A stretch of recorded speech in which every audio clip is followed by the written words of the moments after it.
Saya yakin kamu pernah mengalami pengalaman sebagai berikut. Kamu menelepon seorang teman atau keluarga dan kamu menunggu begitu lama, telepon itu tidak diangkat-angkat. Atau telepon itu diangkat dan di tengah percakapan tiba-tiba terputus begitu saja karena ada panggilan telepon lain yang masuk, dan orang yang sedang berkomunikasi dengan kita di telepon menerima panggilan telepon yang masuk itu, sehingga kita harus menunggu supaya percakapan bisa tersambung kembali.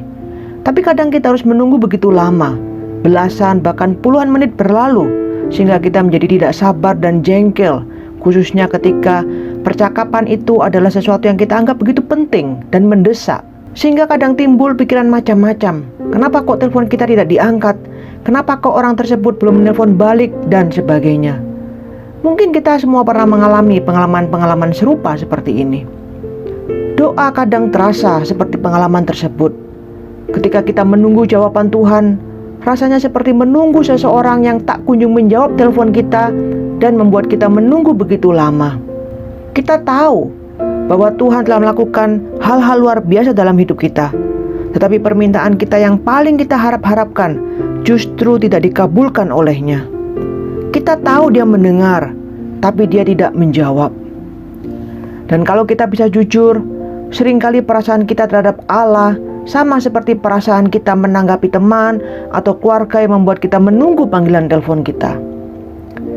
Mari kita melihat seorang tokoh dalam Alkitab yang bernama Hana. Ia tahu bagaimana rasanya ditolak oleh Allah. Ia merasa doa-doanya tidak didengar. Allah tidak mengindahkannya. Hana adalah satu dari dua istri seorang pria bernama Elkana. Penina, istri lainnya, sudah melahirkan beberapa anak, tetapi Hana mandul di zaman di mana kemandulan dianggap sebagai pertanda Allah tidak berkenan.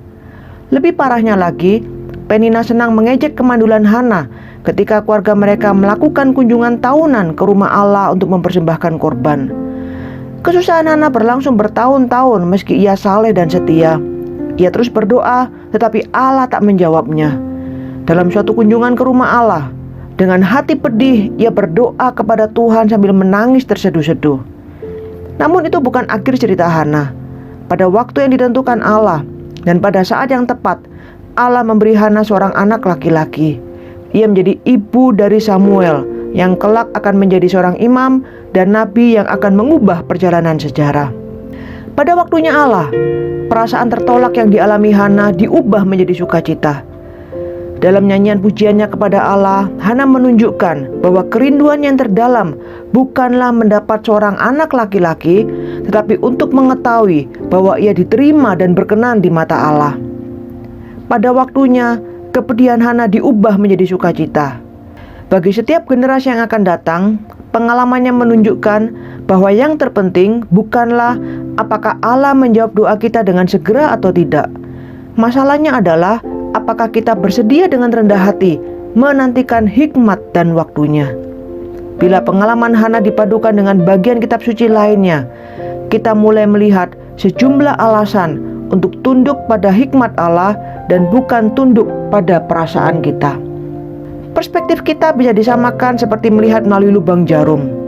Kita tidak dapat melihat keseluruhan gambarnya. Jika kita dapat, kita akan melihat bahwa apa yang kita dambakan mungkin tidak baik bagi kita atau bagi orang-orang yang kita kasihi. Alangkah seringnya saya bersyukur bahwa Allah tidak memberikan semua hal yang saya minta darinya.